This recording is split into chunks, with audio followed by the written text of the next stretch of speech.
अस्सलाम वालेकुम, मेरा नाम नुमान, आप देख रहे हैं टेकहोज से। और फाइनली सैमसंग ने पाकिस्तान की मार्केट के अंदर गैलेक्सी A31 को लॉन्च कर दिया हुआ है। आप लोगों ने इस फ़ोन का बहुत ज़्यादा वेट किया। सैमसंग ने काफ़ी देर के बाद पाकिस्तान के अंदर कम बैक किया है। आज हम लोग इसकी अनबॉक्सिंग करेंगे और इसका जो क्विक रिव्यू आप लोगों के साथ में शेयर करूँगा। मेरे जो इनिशियल थॉट्स हैं इस फ़ोन के बारे में वो आप लोगों को मैं बताऊँगा। और जितना सैमसंग ने हमें इसका वेट करवाया है, हम लोग इस फ़ोन का फुल डिटेल के अंदर इन डेप्थ रिव्यू भी करेंगे। तो अगर आप लोगों के इस फ़ोन के रिलेटेड किसी किस्म के कोई भी क्वेश्चन हो, आप लोग नीचे कमेंट्स के अंदर पूछ सकते हो।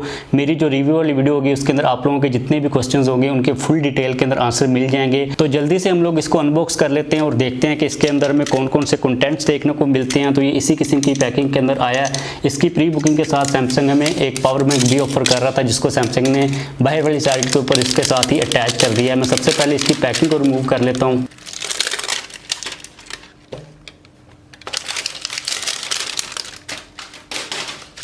तो यार इसके अंदर आप लोगों को जो पावर बैंक मिलता है ये बेसिकली 10,000 mAh का पावर बैंक है। साथ में आप लोगों को 15 वाट की फास्ट चार्जिंग मिल जाती है, USB Type-C की सपोर्ट मिल जाती है।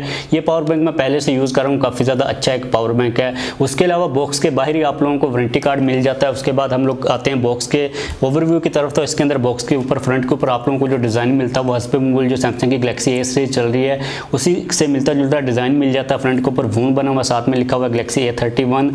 राइट साइड के ऊपर कोई भी चीज़ मेंशन नहीं की गई, जबकि टॉप साइड के ऊपर आप लोगों को PTA की वेरिफिकेशन वाला स्टिकर मिल जाता है। लेफ्ट साइड के ऊपर लिखा हुआ है गैलेक्सी A31। पीछे वाली साइड के ऊपर भी कुछ नहीं है। जबकि अगर हम लोग बात करते हैं इसकी नीचे वाली साइड की, तो यहाँ पर लिखा हुआ है प्रिजन क्रश ब्लैक, ये हमारे पास जो कलर है। उसके अलावा इसके अंदर आप लोगों को दो और कलर्स भी मिल जाते हैं, एक वाइट है और एक ब्लू है। 4GB की रैम को मेंशन किया गया, साथ में 128GB की इंटरनल स्टोरेज मिल जाती है।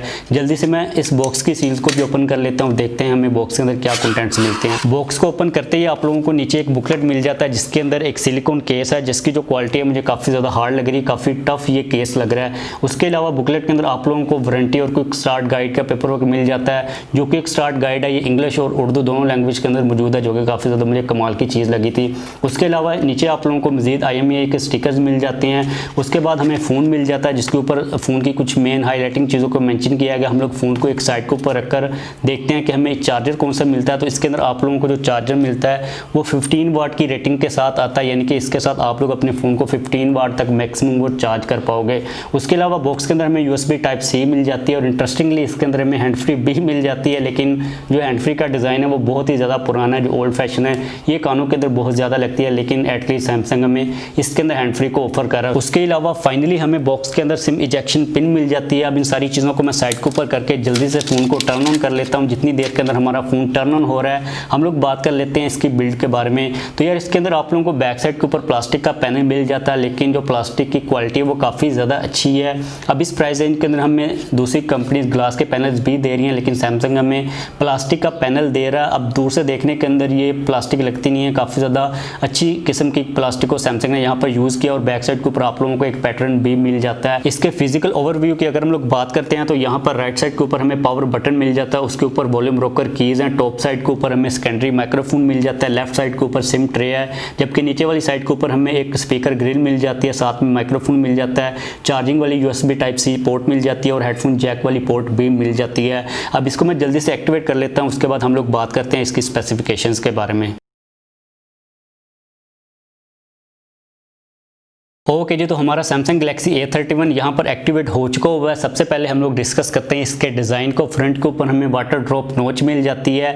अब आपके माइंड के अंदर में भी आया हो कि इसके अंदर हमें पंच होल क्यों नहीं मिल रहा, तो आपको मैं बताऊं कि इसके अंदर हमें जो सैमसंग ने वाटर ड्रॉप नोच दिया है ये काफ़ी ज़्यादा एक अच्छी चीज़ है, क्योंकि मार्केट के अंदर अगर आप देखते हो तो हमें 20,000 से लेके हर प्राइस टैग के अंदर सारी की सारी कंपनीज जो हैं वो पंच होल को दे रही हैं। जब मैंने इसको एक्चुअल में देखा था तो यार मुझे काफ़ी ज़्यादा सेटिस्फैक्शन हुई थी कि इसके अंदर हमें पंच होल नहीं मिल रहा। अब मे भी अगर आप लोग इससे पहले कोई और फ़ोन यूज़ करें, क्योंकि मैंने काफ़ी ज़्यादा फ़ोन्स को रिव्यू किया वो सारे तकरीबन पंच होल के साथ ही आ रहे थे, लेकिन जब मैंने इसके अंदर वाटर ड्रॉप नोच को देखा तो मुझे एक सेटिस्फैक्ट्री टाइप की फीलिंग आई। मे भी आप लोगों को ये वाली जो नोच है ये पसंद ना आए। अगर हम लोग बात करते हैं बैक साइड की, तो बैक साइड के ऊपर आप लोगों को सेम वही डिज़ाइन मिल रहा है जो कि सैमसंग ने हमें दिया था A51 के अंदर और A71 के अंदर। अगर हम लोग बात करते हैं इसकी स्पेसिफिकेशंस की, तो डिस्प्ले के अंदर आप लोगों को मिल जाता है 6.4 इंचेस का सुपर एमोलेड डिस्प्ले 1080p की रेजोल्यूशन रेजोल्यूशन के साथ 411 की इसके अंदर PPI डेंसिटी मिल जाती है। अब यहाँ पर इसके डिस्प्ले के अंदर एक चीज़ को मैं लाजमी तौर पर मेंशन करना चाहूँगा कि नीचे वाली साइड के ऊपर हमें जो चिन मिल रही है इसका साइज़ थोड़ा सा बड़ा है। सैमसंग को इसको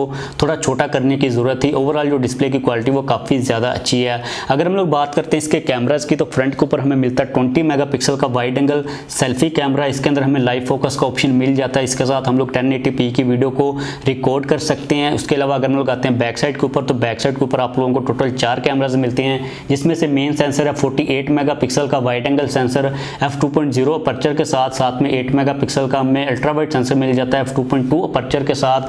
5 मेगापिक्सल का इसके अंदर हमें मैक्रो सेंसर मिल जाता है f2.4 अपर्चर के साथ, और 5 मेगापिक्सल का इसके अंदर हमें डेप्थ सेंसर मिल जाता है। अब इसके बैक कैमरा के फीचर्स के बारे में आप लोगों को यहाँ पर मैं एक चीज़ मेंशन कर दूं कि मैंने इसके अंदर नाइट मोड को फाइंड आउट करने की बहुत ज़्यादा कोशिश की है, मुझे कहीं पर भी नाइट मोड का ऑप्शन देखने को नहीं मिला। तो इसका मतलब यही है कि इसके अंदर हमें नाइट मोड जो पिक्चर्स होती हैं उनको शूट करने का ऑप्शन नहीं मिल रहा। उसके अलावा बैक वाले कैमरे के अंदर आप लोगों को प्रो मोड मिल जाता है, फूड मोड मिल जाता है, मैक्रो कैमरा मिल जाता है, और इसके साथ आप लोग 1080p की वीडियो को रिकॉर्ड कर सकते हो। हम लोग फुल रिव्यू वाली वीडियो के अंदर इसके कैमराज को फुल डिटेल के अंदर टेस्ट आउट कर लेंगे और आप लोगों को मैं बता दूंगा कि इसके कैमराज की परफॉर्मेंस हमें किस किस्म की मिलती है। और अगर हम लोग बात करते हैं इसकी मेमोरी के बारे में तो इसके अंदर हमें 4GB की रैम मिलती है, साथ में 128GB की इंटरनल स्टोरेज मिल जाती है, और इसके अंदर हमें डेडिकेटेड स्लॉट मिल जाती है। जो इसके अंदर हमें सिम स्लॉट दी है सैमसंग ने वो काफ़ी ज़्यादा इंटरेस्टिंग है। नॉर्मली हमें फ़ोन्स के अंदर लंबे वाली मिलती है, लेकिन इसके अंदर जो मेमोरी कार्ड को डालने वाली स्पेस है सैमसंग ने सिम्स के साथ ही उसको लगा दिया है। मुझे थोड़ी सी ये वीर्ड सी सिम ट्रे लगी थी। प्रोसेसर की बात करें तो इसके अंदर हमें सैमसंग ने MediaTek का Helio P65 प्रोसेसर दिया है। ऑपरेटिंग सिस्टम के अंदर Android 10 मिल जाता है, साथ में सैमसंग का One UI 2.1 हमें देखने को मिल जाता है। उसके अलावा इन डिस्प्ले फिंगरप्रिंट स्कैनर हमें सैमसंग ने इसके अंदर दिया है। एक चीज़ मैं बताऊँ कि जब मैं इन डिस्प्ले फिंगरप्रिंट स्कैनर को एक्टिवेट कर रहा था, रजिस्टर कर रहा था अपने थंब को, तो इसने बहुत ज़्यादा देर लगाई है। एक दफ़ा जब प्रोसेस कंप्लीट हो जाता था उसके बाद मुझे अगेन कहता था कि दोबारा से करो। तकरीबन 3-4 दफ़ा इसने मुझसे जो मेरा थंब था उसको रजिस्टर करवाया, लेकिन ओवरऑल हमें जो परफॉर्मेंस मिल रही है इसके अंदर फिंगरप्रिंट स्कैनर की वो काफ़ी ज़्यादा अच्छी है। उसके अंदर किसी किस्म का कोई बग नहीं है, जो क्वालिटी मिल रही है काफ़ी ज़्यादा अच्छी मिल रही है। उसके अलावा साथ में हमें फेस अनलॉक ऑप्शन भी मिल जाता है, उसकी भी क्वालिटी काफ़ी ज़्यादा अच्छी है। इसके अंदर हमें 5000 mAh की बैटरी मिलती है, साथ में 15 वाट की फास्ट चार्जिंग मिल जाती है। अगर बात करते हैं इसकी प्राइस की तो सैमसंग ने इसको पाकिस्तान के अंदर लॉन्च किया 42,000 के प्राइस टैग के अंदर। अगर आपने प्री बुकिंग करवाई थी तो साथ में आपको एक एक्स्ट्रा बोनस मिल जाता है जो कि सैमसंग का पावर बैंक है, जो कि काफ़ी ज़्यादा एक अच्छा पावर बैंक है।